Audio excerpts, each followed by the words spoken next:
Welcome back to Today in AZ. Well, this morning, millions of people across the country are coming off their first nights of mandatory curfews. Many governors, including Governor Ducey, put the curfews in place because of violent protests and looting. People are calling for justice for George Floyd, who died while being detained by police in Minneapolis. According to the Associated Press, more than 4,100 people have been arrested across the country. So we've been asking you, what do you think about Governor Ducey's curfew that he put into place? It's going to last throughout the week. So we've been asking you on social media some of your opinions. This one comes in as a text. I'm all for the curfew. These businesses were just starting to reopen. Then they were damaged by a bunch of rioting criminals. I appreciate that Ducey and law enforcement have stepped in to set regulations with the intention to prevent any further loss and damage. And then Facebook comment from Jazeal says, what curfew? People didn't even follow it for their lives. What makes you think they're going to follow it for this?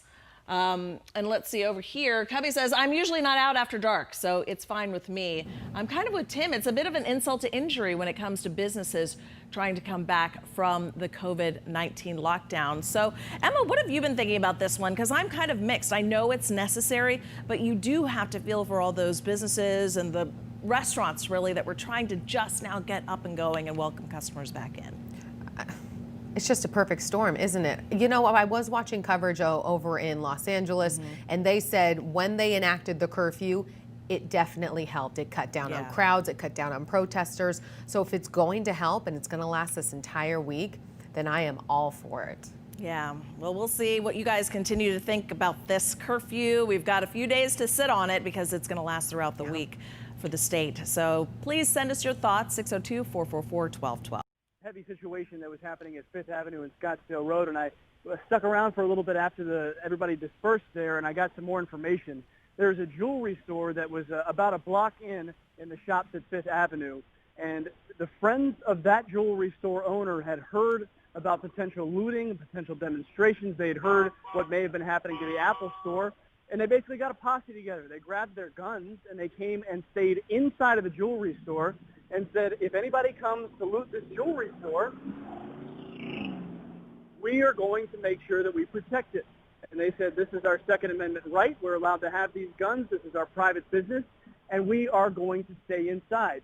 So then, as the protesters then moved down 5th Avenue from Scottsdale Road, they were breaking the benches. If anybody that's been to the shops along 5th Avenue, there are some wooden benches, and then there are some stores with some jewelry and some other, sort of touristy trinkets, and they were breaking windows. And they came to this jewelry store, and they saw 6 or 7 people with rifles and handguns, and they stopped. And it is, I believe you're seeing video of what happened outside of that store. That is when they began to hold a bit of a protest. They were kneeling, they had their hands up, they were chanting, but they stopped outside of this store, and I'm sure it had a lot to do with the guys that had guns inside. And they said that their main objective was just to defend the store. I spoke to the son of the owner, who did not want to be identified by name, and here's what he had to say about exactly what they were doing with all those guns in the store on this night. So you all were defending the store tonight? You know what? Yeah. That's all we were here to do. We weren't here to hurt anybody. We weren't here to harm anybody. After seeing exactly what happened to the Apple store, this isn't a protest. This isn't rioting. This is crime, And I understand what happened in Minnesota is horrific. So that is the son of the store owner, again, who did not want to be identified, and we're not identifying the store either, but they were there to defend it. Now, the protesters did eventually move on. The police were called. The police declared it an unlawful assembly, and those folks did eventually move on down the corridor. That's when they vandalized the original chop shop. They were unhappy about how things went in front of the jewelry store. They were unhappy about their interaction with police. They took a large recycling cylinder of some sort and threw it through the window of the original chop shop. And so there was actually an employee of the chop shop who was just present, just keeping an eye on his store. And after everybody moved on, he was the one sweeping up the glass. And that's kind of the way a lot of these folks in Scottsdale are going to have to deal with it tomorrow, is they're going to show up having not been part of this and having to clean up their businesses. And in some cases, these are small, locally owned businesses. These are people who this is their livelihood. And this is, you have protesters come through and decide that they were going to destroy some things for who knows what reason, when these people were completely uninvolved in any of the issues that we're seeing nationwide.